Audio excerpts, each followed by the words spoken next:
નમસ્કાર મિત્રો આપનું સ્વાગત અને આજના આપણા અતિથિ આપણા એક્સપર્ટનું પણ સ્વાગત કરીએ. આજે આપણી સાથે છે જાણીતા બાળરોગ નિષ્ણાત, અમદાવાદમાં ઘણા બધા વર્ષોથી તેઓ સેવા આપી રહ્યા છે, ડૉક્ટર કિરણભાઈ શાહ. ડૉક્ટર કિરણભાઈ, આપને નમસ્કાર. નમસ્કાર સાહેબ. મિત્રો, આપણે એક બહુ જ ઉપયોગી વિષય પર આપણે એમની જોડે વાત કરવાની છે. આપણા બધાના જીવનને સ્પર્શતા વિષય પર વાત કરવાની છે. આજે આપણે કુપોષણ અને એને લગતી કેટલીક વાતો કરવાની છે. સાહેબ, સૌપ્રથમ તો સવાલ એ થાય કે માલન્યુટ્રિશન એટલે કે કુપોષણ એટલે શું?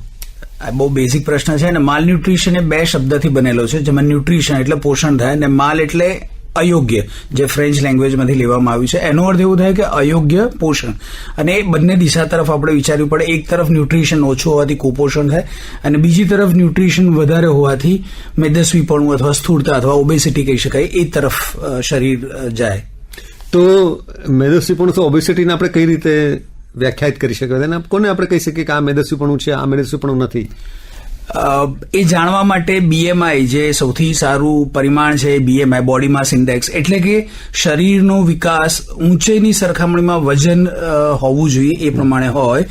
જો ઊંચાઈની સરખામણીમાં વજન વધે તો સ્થૂળતા કહી શકાય. પણ પુખ્ત વયના વ્યક્તિઓ માટે 25 થી ઉપર જયારે આ BMI જાય ત્યારે એને વધારે વજન કહી શકાય, અને 29 થી ઉપર જાય તો એને સ્થૂળતા કહી શકાય. પણ આ 19 વર્ષથી ઉપરના વ્યક્તિઓ માટે છે.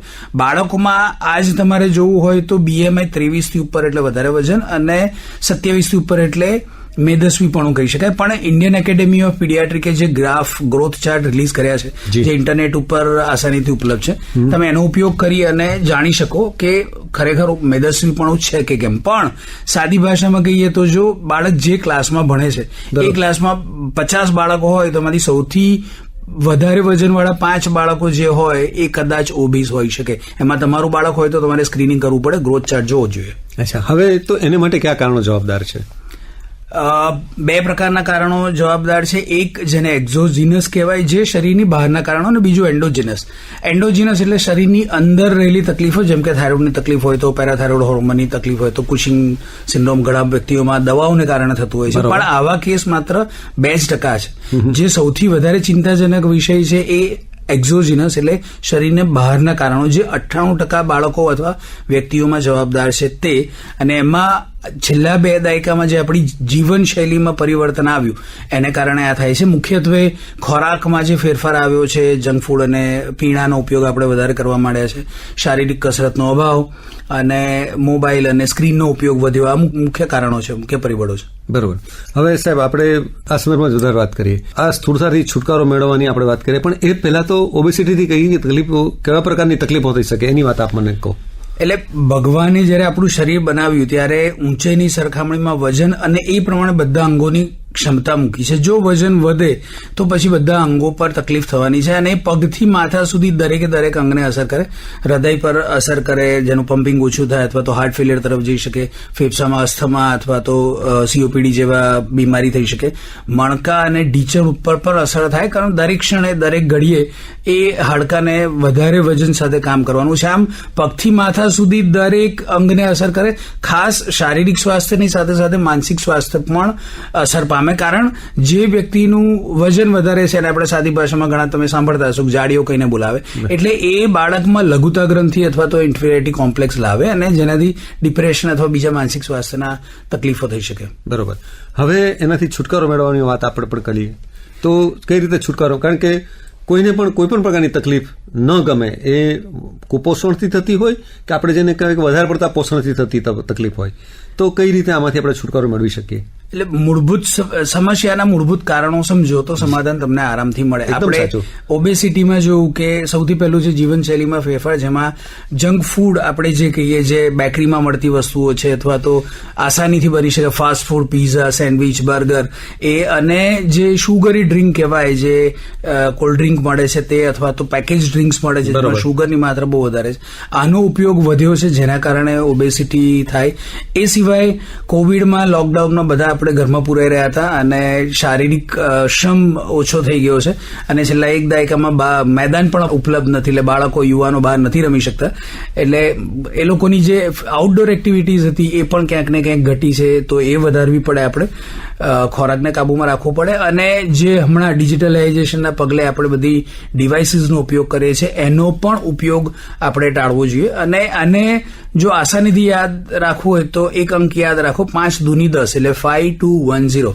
5 નો અર્થ છે કે દિવસમાં 5 વખત ફળ અથવા તો શાકમાંથી બનેલી વસ્તુ ખાવી જોઈએ. બરોબર. 2 નો અર્થ છે કે સ્ક્રીન ટાઈમ 2 કલાક કરતા ઓછો હોવો જોઈએ. બરોબર. 1 નો અર્થ છે ઓછામાં ઓછી 1 કલાક આપણે આઉટડોર એક્ટિવિટી કરવી જોઈએ. અને 0 નો અર્થ છે zero sugary drinks or zero sugar related and sugar having candies or cakes આપણે બધું અવોઇડ કરવું જોઈએ. હવે ડોક્ટર કિરણભાઈ, આપણે જયારે સુગરની વાત કરીએ એટલે કે ખાંડના આપણે ઇન્ટેકની વાત કરીએ તો બાળકોના સ્વાસ્થ્યમાં તો ખાંડ પણ એક જરૂરી તત્વ નથી?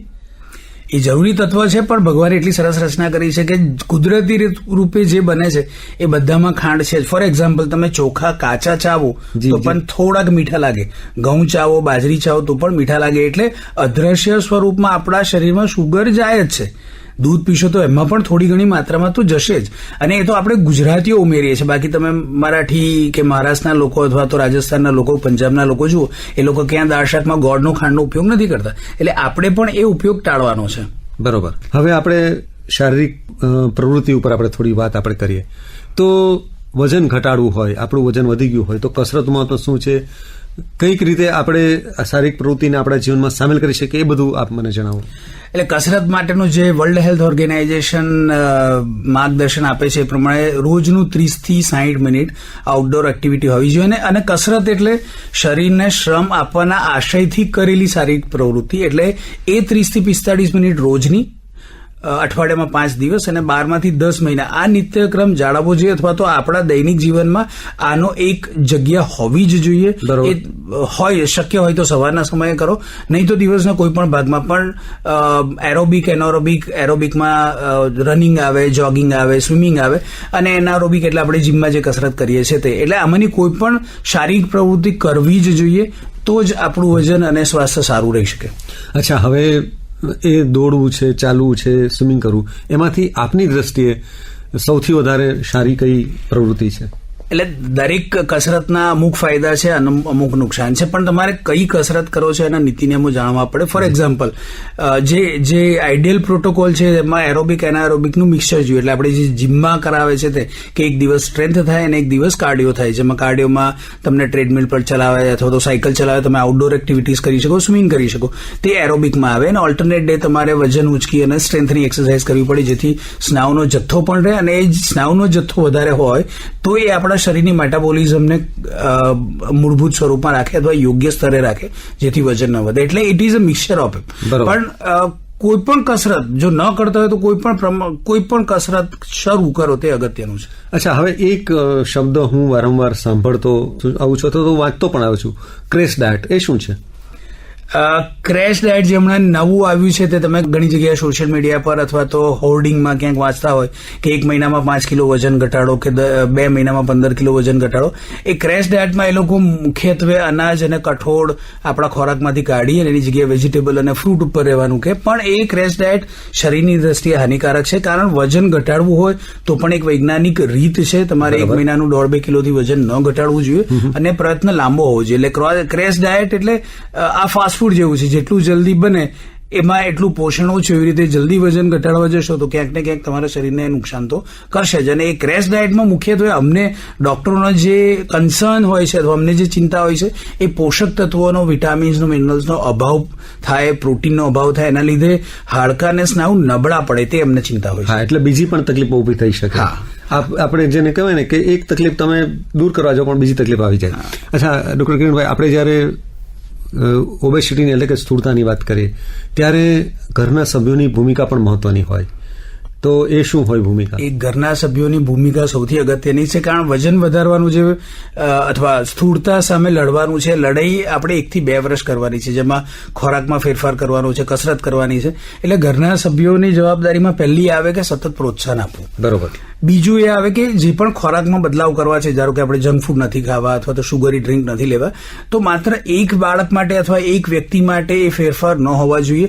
જે પણ ફેરફાર ડાયટિશિયન કે અથવા તમારા ડોક્ટર કે એ ઘરના દરેક સદસ્યોએ પણ લાગુ પાડવાના, કારણ એમને પણ ફાયદો કરશે અને બાળકને કે યુવાનને પ્રોત્સાહન મળશે કે મારી સાથે સાથે આખું ઘર પણ પ્રયત્ન કરે છે ને એ લોકો મને બહુ જ સપોર્ટ કરે છે.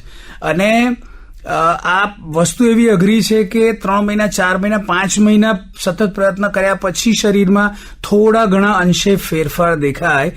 આ દરમિયાનમાં બાળક અથવા યુવાન વારે વારે હતાશ થઈ જાય, જે દરમિયાનમાં બાળકને પ્રોત્સાહન આપવું અથવા સહારો આપવો એ બહુ જરૂરી છે. એના પ્રોત્સાહન, એના પ્રયત્નોને બિરદાવો. બરોબર છે. પરિણામ નથી મળતું એ જુદી વસ્તુ છે, એના પ્રયત્નોને બિરદાવતા રહેશો તો પરિણામ આજે ને કાલે તો મળવાનું જ છે. વાહ, એટલે એક રીતે જોઈએ તો બધા લોકો જેટલા વધારે એમાં સામેલ થાય એ બહુ મહત્વનું છે. બિલકુલ. અચ્છા, અંતમાં એક તબીબ તરીકે આપ અમારા શ્રોતા મિત્રોને શું સંદેશ આપશો?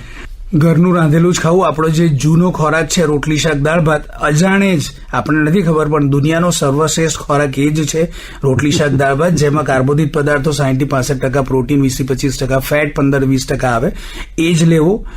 જંક ફૂડ વારે તહેવારે અથવા મહિનામાં એક વખત તમે કોઈ એક વસ્તુનો ઉપયોગ કરવો એ ચાલે. અને જે 5-2-1-0 કહ્યું છે, ફરીથી કહીશ, 5 એટલે દિવસમાં 5 વખત ફળનો કે શાકભાજીનો ઉપયોગ કરો. 2 એટલે સ્ક્રીન ટાઈમ તમારો 2 કલાકથી નીચેનો અથવા 2 કલાક સુધીનો જ સીમિત રાખો. બરોબર. 1નો અર્થ થાય કે ઓછામાં ઓછું 1 કલાક તમારી આઉટડોર એક્ટિવિટીઝ હોવી જોઈએ. અને 0 ફળ 0 શુગર. આપણે ઉપરથી કંઈ શુગર નથી વાપરવી અથવા તો શુગર કન્ટેનિંગ ડ્રિંક્સ હોય, પીણા હોય અથવા તો બેકરીની આઈટમ છે એ અવોઇડ કરો. બસ, તો આ સંદેશ સાથે આપણે અટકીએ. ડોક્ટર કિરણભાઈ, આપે બહુ જ ઉપયોગી માહિતી ખાસ કરીને સ્થૂળતાની જે સમસ્યા છે એના સંદર્ભમાં આપી, એ બદલ આપનો ખરા હૃદયથી આભાર. આપને ખૂબ ખૂબ શુભેચ્છાઓ. Thank you very much. Thank you.